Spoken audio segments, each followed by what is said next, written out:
Sa mundong ito, ang mga gwapong lalaki ay pinipiling maging nobya ng mga hindi tao. At bawal kang tumanggi. Ang binatang ito na isang high school student, ay nasa tamang edad na para magpakasal. Dahil siya ang pinakagwapo sa campus, mabilis siyang napili ng isang halimaw. Wala siyang magawa kundi ang mapilitang sumama rito sa munisipyo para magparehistro ng kasal. Pero teka, ang naging asawa niya ay isang puti at matabang halimaw.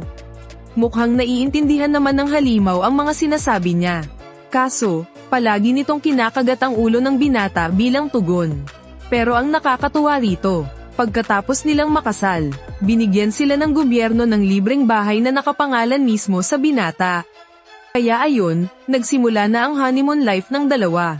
Kaso sa unang araw pa lang, naipit na agad sa pinto ang halimaw. Hindi ka makakapasok kung nakatayo ka lang. Yumuko ka ng konti. Oo, ganyan nga.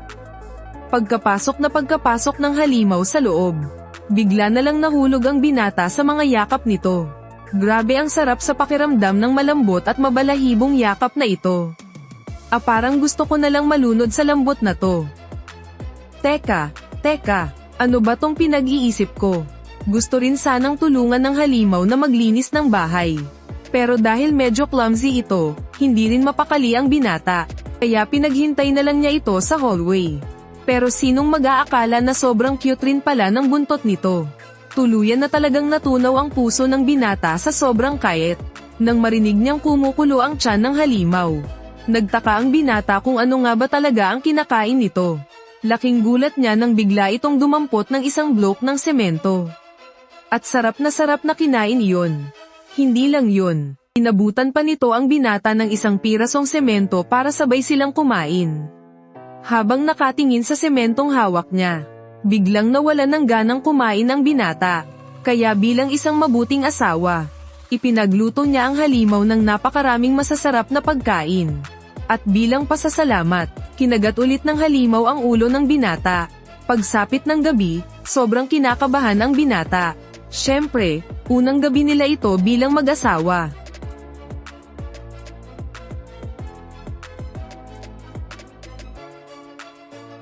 Teka, anong klaseng sleeping position to? Kinabukasan, pagpasok sa eskwelahan. Sweet na sinamahan pa siya ng asawa niya papasok. Kaso sa sobrang laki nito, hindi man lang siya magkasya sa gate. Kaya pinaghintay na lang muna ng bata ito sa ibaba. Pero hindi niya akalaing aakyat ito sa salamin hanggang sa ikatlong palapag. Sanay na rin ang kaibigan niya sa ganitong eksena.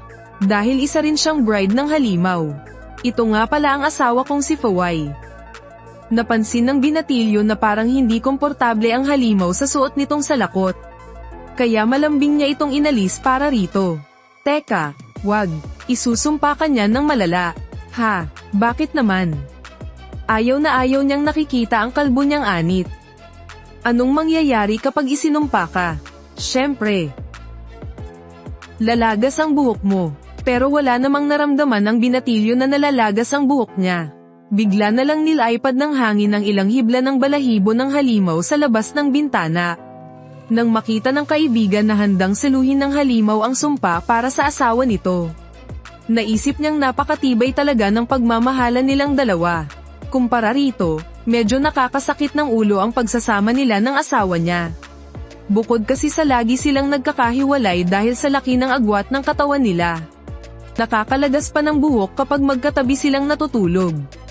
Kapag magkatabi silang natulog, kinabukasan, paniguradong lagas ang buhok niya. Sa mundong ito, may mga matatalinong nilalang na hindi tao. May karapatan silang pumili ng mapapangasawa nila kahit sino paman. At ang sino mang mapili ay hindi kailanman tatanggi. Dahil nakatadhana itong maging isang napakaligayang pagsasama. Bata pa lang ay ulila at laging nag-iisa si Hinowa. Pero ngayon, mayroon na siyang isang malambot at sobrang malambing na halimaw. Hindi lang ito nakadungaw sa bintana habang may klase siya. Gusto rin itong laging nakadikit sa kanya pag uwi sa bahay. Pagsapit ng hapon, kapag maganda ang sikat ng araw, gusto nitong matulog silang magkatabi. Anong oras na ba? Madilim na ang kalangitan . Kapag itinulog pa natin ito, aabutin na tayo ng umaga. Mr. White. Pati sa pagligo, gusto ring sumama. Kuhang-kuha talaga ng malalambot na balahibo ni Mr. White ang kiliti ni Hinowa. Gusto ko tuloy laging nasa tabi niya. Kapag malamig ang panahon, ang sarap yamakap sa makakapal na balahibo ni Mr. White. Parang nawawala lahat ng ginaw ko. Dahil sayang naman kung nakakalat lang ang mga tuyong dahon ng maple sa lapag. Winalis ito ni Hinowa at ginawang isang magandang hugis. Ayan, tapos na. Pero dahil din dito, sinipon siya, kaya umuwi na lang siya para uminom ng gamot at magpahinga. Mabuti na lang sabi ng doktor, hindi raw ito makakahawa kay Ginoong Z. Pero, siguro sa sobrang pag-aalala niya kay Shaolun. Isang buong araw na hindi kumain si Ginoong Z. Ginoong Z, bakit hindi ka kumakain?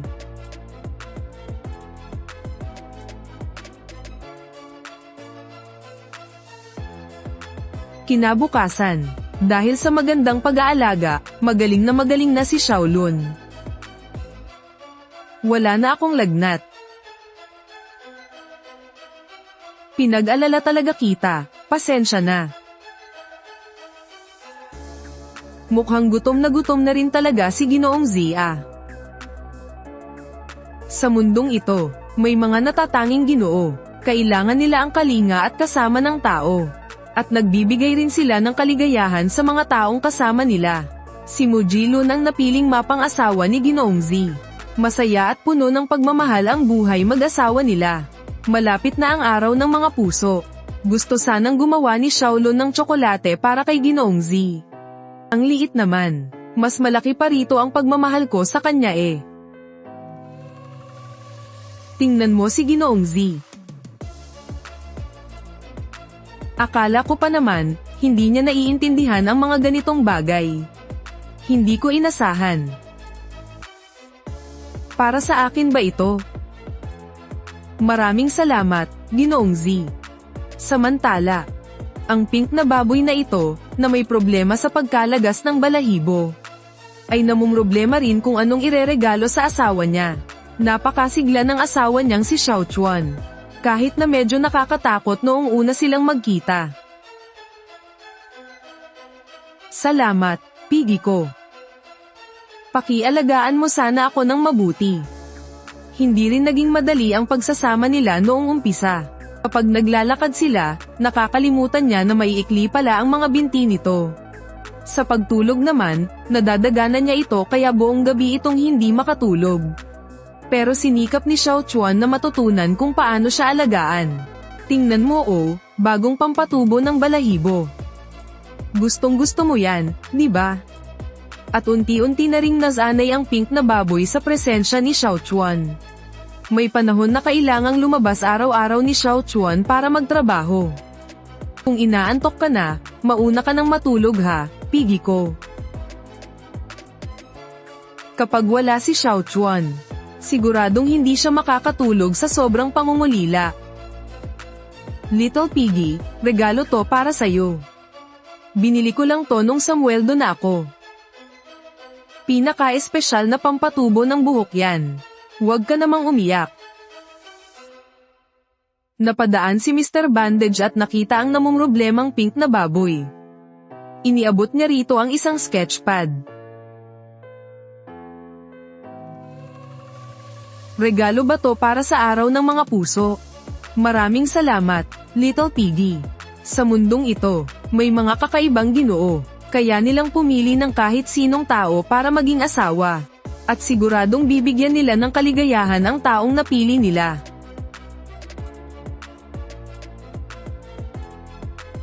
Ang asawa ni Mr. Bandage ay ang Mataray na si Muzay. Okay pa ba silang dalawa? Syempre naman. Kayo talaga. Sinabi noon ng ma-pride na si Muzay na hinding-hindi siya mag-aasawa ng hindi tao. Pero nung unang beses niyang makita si Mr. Bandage, sino siya? Sino sa mga bata ang pipiliin mo? Hindi niya alam kung bakit.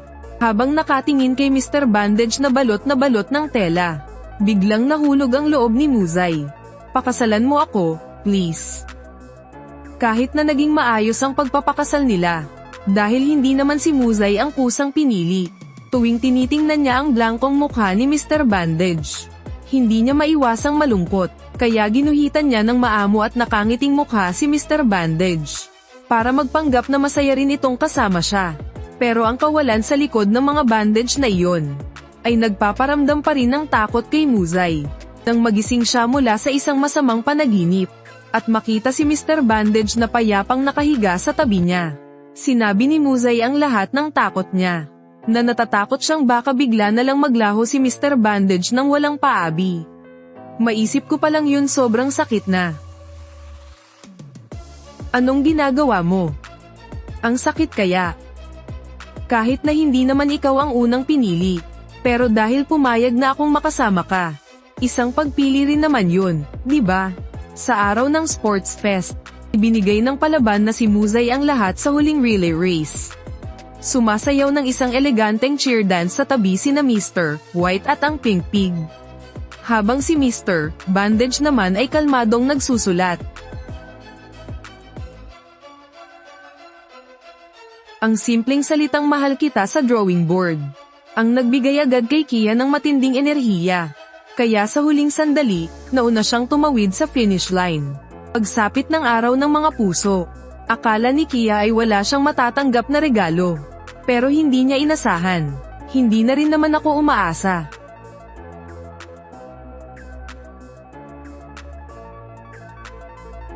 Patay na ba to?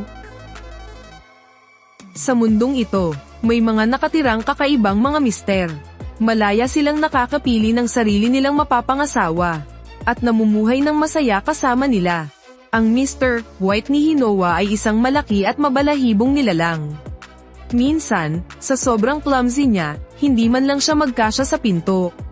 Pero kapag naglakad na, kasing bilis siya ng hangin. Nakakagulat din kapag natutulog siyang nakadilat ang mga mata. Pero nakakatuwa ang ekspresyon niya kapag nakadungaw sa bintana at pinapanood ang asawa niya. Mahilig siyang kumain ng matigas na semento. Pero kapag nakikita niyang nagluluto ang asawa niya, sobrang sumasaya siya. Magtatampo pa nga yan kapag may ibang kumain ng niluto ng asawa niya. Ang paraan niya ng pagpapakita ng pagmamahal sa asawa niya ay ang pagngata sa ulo nito. Para siyang bata kung mag-cheer sa asawa niya. Pero kapag nagkasakit ito, bigla siyang nagiging malambing at maasahan. Sa sobrang pag-aalala, hindi siya makakain. At binibigyan pa niya ito ng isang mahigpit na yakap. Si Hinowa, na dati isang ulila, ay inispoil niya ng husto kaya naging parang bata rin ito. Hindi nila namalayan. Isang taon na palang kasal sina Hinowa at Mr. White. Bukas ay isang napaka-espesyal na araw. May usapan sina Hinowa at mga kaibigan niya na manood ng cherry blossoms. Kaso, hindi pa man siya nakakauwi. Bigla nang dumilim ang langit. Pagsapit ng gabi, bumuhos ang malakas na ulan. At lumakas din ang hangin. Sa ganitong lagay, siguradong malalagas lahat ng cherry blossoms. Pero pagkasabi pa lang niya nito, bigla na lang nawala si Mr. White. Huwag mong sabihin. Mr. White. Kahit inuulan, tumakbo si Hinowa sa labas papunta sa Cherry Blossom Park. At doon, nakita niyang, sabi ko na nga ba? Kahit anong tawag niya, ayaw pa rin umalis ni Mr. White. Matyaga niyang pinoprotektahan ng payong ang isang sanga ng cherry blossom para kay Shaolun. Siguro ay naantig ang langit sa tapat na intensyon ni Ginoong Bai. Kaya mabilis na tumila ang ulan. Kinabukasan, lumiwanag ang langit pagkatapos ng ulan.